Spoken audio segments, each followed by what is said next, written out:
Please subscribe, like and share my channel. The Tiger by William Blake. Tiger, tiger burning bright in the forest of the night, what immortal hand or eye could frame thy fearful symmetry? The speaker addresses a tiger directly, imagining a dazzling glow of color in a dark night forest. The speaker asks which immortal creature could possibly create the terrifying beauty of a tiger. अंधेरे रात के जंगल में रंग की चमकदार चमक की कल्पना करते हुए पोएट सीधा एक बाघ को संबोधित करता है. पोएट पूछता है कि कौन सा अमर प्राणी बाघ की भयानक सुंदरता का निर्माण कर सकता है. In this stanza, the poet says that the tiger is burning bright in the forest of the night.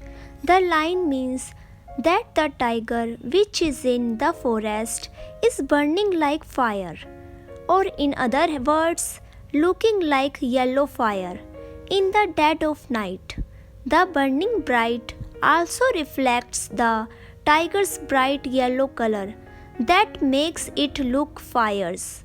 In the third line, the poet raises a rhetorical question, which is the immortal hand or eye, which is capable of framing or building its fearful symmetry.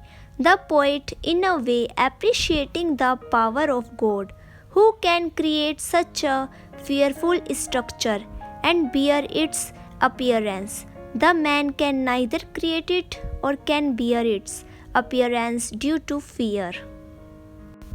In what distant deeps of skies burnt the fire of thine eyes? On what wings dare he aspire? What the hand dare seize the fire? The speaker wonders at what distance or in the sky the fiery eyes of the tiger were made. Did the creator of the tiger have wings? And whose hand could have dared to produce a tiger? Poet आश्चर्य करता है कि बाघ की उग्र आँखों को किस दूर दूर या आकाश में बनाया गया था. क्या बाघ की रचयिता के पास पंख थे? और किसका हाथ इतना साहस कर सकता था कि बाघ पैदा कर सके? In this stanza, the poet talks about the eyes of the tiger. He wonders from which distant the fire has been brought and put into the eyes of the tiger. The fire has been brought either from skies or from deep oceans, because it cannot be an ordinary fire of the world, but divine one which makes the eyes of the tiger so fierce. In the third line, the poet wonders which were those wings that took him to those distant areas. Similarly, which were the hands which dared to catch that divine fire? So, in the first two lines, he appreciates the fire, and in the third and fourth lines, he appreciates the wings and hands of the Creator. And what shoulder and what art could twist the sinews of thy heart? And when thy heart began to beat, what dread hand and what dread feet? The speaker imagines the kind of effort and skill that would have gone into creating a tiger, wondering who would be strong enough to build a tiger's muscular body, whose hands and feet were it that made the tiger's heart beat. Poet उस तरह के प्रयास और कौशल की कल्पना करता है जो बाघ को बनाने में लगा होगा, यह सोचकर कि बाघ के मांसल शरीर का निर्माण करने के लिए कौन पर्याप्त मजबूत होगा, जिसके हाथ पैर थे जिन्होंने बाघ का दिल धड़कना शुरू कर दिया. In this stanza, the poet talks about the heart of the tiger. He wonders that kind of shoulders and the art the creator would have which twist the muscles or ligaments of Tyger's heart. Here the poet is praising the power and amazing art of God, which helped him creating Tyger's heart. In the third line, he is amazed by thinking how powerful Creator's hands and feet are, which made him stand in front of the tiger when its heart began to beat. In this stanza, the poet seems to praise the Creator's physical power, daring nature, and his jaw-dropping art. What the hammer, what the chain, in what furnace was thy brain? What the anvil, what did grasp, dare its deadly terror's clasp? The speaker wonders about the tools used by the tiger's creator, imagining that the tiger's brain was made in forge. What terrifying creature would be so courageous as to breed a tiger? बाघ के निर्माता द्वारा उपयोग किए जाने वाले औजारों के बारे में पोएट आश्चर्य करता है, यह कल्पना करते हुए कि बाघ का मस्तिष्क एक फोर्ज में बनाया गया था। बाघ को पैदा करने के लिए कौन सा भयानक प्राणी इतना साहसी होगा? In this stanza, the poet praises the brain of the tiger. He wonders which hammer, chain, anvil, and furnace the creator would have used to create the brain of the tiger. These tools are used by the ironsmith to create solid and heavy items. The brain of the tiger for the poet is no less than iron. Hence he thinks about the divine tools used to create the brain of such a deadly animal. Again the poet wonders how powerful would the grasp of the creator which could hold the deadly brain of this animal. When the stars threw down their spears and watered heaven with their tears, did he smile his work to see? Did he who made the lamb make thee? The speaker mentions a time when the stars dropped their weapons and shed their tears on the heavens. At this point, the speaker wonders, did the producer see the tiger and smile at his achievement? And was the tiger created by the same creator who created the lamb? Poet एक ऐसे समय का उल्लेख करता है जब सितारों ने अपने हथियार छोड़ दिए और स्वर्ग पर अपने आंसू बरसाए। इस समय पोएट को आश्चर्य होता है, क्या निर्माता ने बाघ को देखा और उसकी उपलब्धि पर मुस्कुराया, और क्या बाघ को उसी रचनाकार ने बनाया था जिसने लैम्ब को बनाया था? In this stanza, the poet tends to compare this deadly animal to the lamb, which is meek, innocent, and quite opposite the former.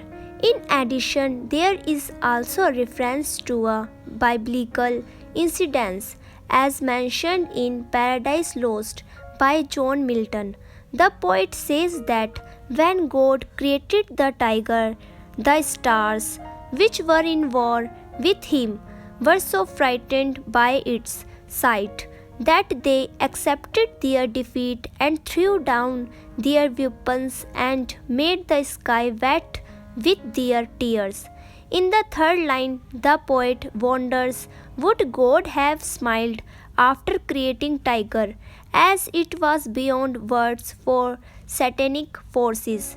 He again thinks he the same who created the lamb, because the latter he is quite innocent and meek, while the former is deadly enough to frighten Satan. Tiger, tiger burning bright in the forest of the night, what immortal hand or eye dare frame thy fearful symmetry? The speaker turns to the tiger again, this time wondering not only who could make this terrifying beast, but who would dare. Poet फिर से बाघ को संबोधित करता है, इस बार न केवल यह सोच रहा है कि इस भयानक जानवर को कौन बना सकता है, लेकिन कौन हिम्मत करेगा। The final stanza is a repetition of the first one. The only word changing here is dare, is instead of could, which is quite significant in the first stanza. The poet seems to be less amazed by the powers of Tyger and God, but after going through all the features of the tiger, he wonders it is only God who can dare to create such an animal. This is not only Blake's most famous poem, but one of the great poems in the English language. First noticeable thing is the unusual spelling of the word tiger. Although Dr. Samuel Johnson mentioned it as an alternative form of the more common spelling tiger, Blake's spelling conveys a unique feeling.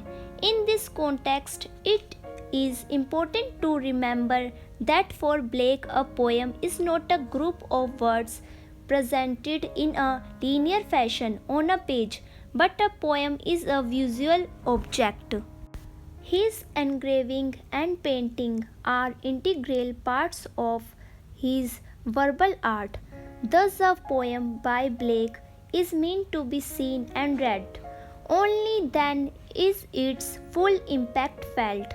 So, the unconventional spelling reinforces our sense of wonder at the beauty, the ferocity, and power of the tiger. 14 questions arouses our wonder in a span of 24 short lines. 11 of these questions are fired rapidly in the first 16 lines. In the first 4 stanzas, the poet attempts to augment the reader's sense of wonder progressively by asking a series of rhetorical questions on the extraordinary power required for creating an animal like the tiger. The creator must possess the same qualities to be able to produce such a creature. The nature of the tiger, as Lionel Thrilling says, is defined by the nature of God. In the last 2 stanzas, there is a reversal of this procedure. God is defined by the nature of the tiger. God, who created a meek and mild creature like the lamb, dared to create the ferocious tiger. Earlier we saw that the lamb, the child, and Jesus are one and the same. That such a God created the tiger is not comprehensible to the stars, who are the agents of divine law. As Blake himself suggests, it is the contrary state of the soul. The lamb and the tiger produce 2 aspects of each God and human. We are affected by the sound in this poem. The meter employed is trochaic tetrameter, which is itself an unusual form. There is a good deal of alliteration and assonance. The diphthong in tiger recurs throughout the poem. On one side, the tiger is a simple and enjoyable poem. It raises the common question: how do you account for the forces of good and evil in the universe? Blake's tiger has a dual aspects. It is both beautiful and terrible, as the repetitive phrase fearful symmetry suggests. We would also remember that Blake turns from the tiger to an examination of the nature of the creator. Did he smile his work to see? Did he who made the lamb make thee?